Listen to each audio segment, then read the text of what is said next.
সাগরে গভীর নিম্নচাপের প্রভাবে রাজধানী সহ উপকূলে ভোর থেকে থেমে থেমে বৃষ্টি হচ্ছে। আবহাওয়া পরিস্থিতি জানাতে এই মুহূর্তে আগারগাঁও আবহাওয়া অফিস থেকে যুক্ত হচ্ছেন সহকর্মী সাবরিনা মজুমদার। সাবরিনা, আবহাওয়াবিদরা কি বলছেন, আমাদের বিস্তারিত জানাবেন। বেশি এটা এখন আজকে বা কালকে একটু কিছুটা কম হলে এটা আবার 4-5 তারিখে অর্থাৎ কালকেই বিকেলে কালকে পরশু বেড়ে যাওয়ার সম্ভাবনা রয়েছে। কারণ এই যে গভীর নিম্নচাপটা এটা বর্তমানে নিম্নচাপ আকারে উড়িষ্যা এবং তৎসংলগ্ন এলাকা অবস্থান করছে এবং এটা ক্রমান্বয়ে দুর্বল হয়ে ঘুরে গিয়ে রংপুরের দিকে লঘুচাপ আকারে বা আসতে পারে। তো তখন আসলে তখন রংপুর এবং তার চারপাশের এলাকায় বৃষ্টি এবং বজ্রসহ বৃষ্টিপাতের সম্ভাবনা রয়েছে। তো এটা এবং 5-6 তারিখ সকাল পর্যন্ত এটা অব্যাহত থাকতে পারে।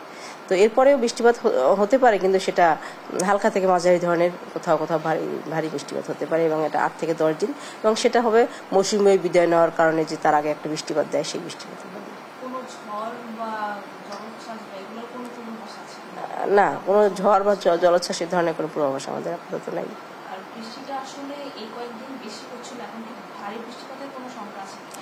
আমরা বৃষ্টিপাত কিছুদিন বেশি হচ্ছে এবং কোথাও কোথাও ভারী থেকে মাঝারি ধরনের, ভারী থেকে অতি ভারী বর্ষণ হয়েছে এবং এটা অব্যাহত থাকবে।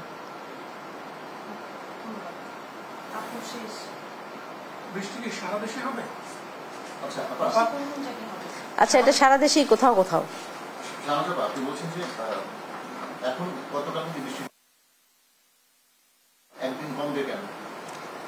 আসলে গতকালকে যে বৃষ্টিটা হয়েছে এটা মৌসুমী বায়ু সক্রিয় থাকার কারণে দ্বিতীয় কথা হচ্ছে আমাদের একটা গভীর নিম্নচাপ ছিল এবং এটা গভীর নিম্নচাপটা স্থলে উঠে গেছে। এরপরে এখন মৌসুমী বায়ু এখনো সক্রিয় রয়েছে, এর কারণে বৃষ্টিপাত হচ্ছে। হ্যাঁ হ্যাঁ, আজকে ওই গভীর নিম্নচাপটা স্থলে উঠে গেছে, তার প্রভাবটা অনেকটা কমে আসছে, এই কারণে কিছুটা কম। এরপরে আবার ওই নিম্নচাপটা ঘুরে আবার রংপুরের দিকে আসলে রংপুরের ওদিকে তখন বৃষ্টিপাত একটু বেড়ে যাওয়ার সম্ভাবনা রয়েছে, রংপুর এবং তার তৎসংলগ্ন এলাকায়। তো ওরকম মেপে ইঞ্চি দিয়ে মেপে তো বলা যাবে না, রংপুর এবং রাজশাহী ওই এলাকায়।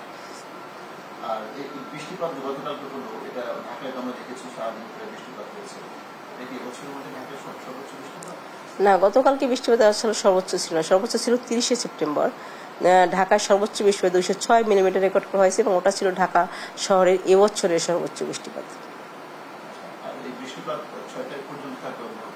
6 তারিখ না, এই বৃষ্টিপাতের এরকম অ্যাক্টিভিটি এই আগামী 7 থেকে 10 দিনের পর্যন্ত প্রায় থাকার সম্ভাবনা রয়েছে। তবে এই নিম্নচাপের কারণে যে বৃষ্টিপাত এটা 5 তারিখ বা 6 তারিখ সকাল পর্যন্ত থাকার সম্ভাবনা রয়েছে। নদীবন্দর সমূহে দক্ষিণ অঞ্চলের যে নদীবন্দর সমূহ তার জন্য রয়েছে 1 নম্বর সতর্কবার্তা এবং সমুদ্র বন্দর সমূহের জন্য 3 নম্বর স্থানীয় সতর্ক সংকেত রয়েছে এবং এটা বিকেলবেলায় অনেকটা, যদি আমরা ক্যালকুলেশন করে ভালো দেখি তুলে দেবো, না হয় কালকে সকালে তুলে দেওয়ার সম্ভাবনা রয়েছে।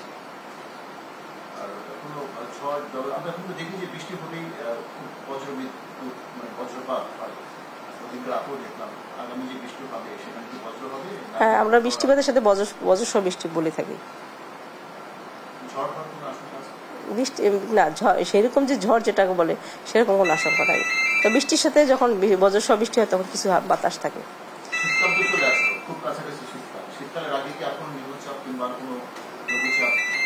আসলে আমরা তো 10 দিনের পূর্বাভাস দিয়ে থাকি, 10 দিনের মধ্যে কোনো নিম্নচাপ বা লঘুচাপের সম্ভাবনা নাই, তবে পরে যদি হয় সেটা তাৎক্ষণিকভাবে আমরা জানিয়ে দেবো।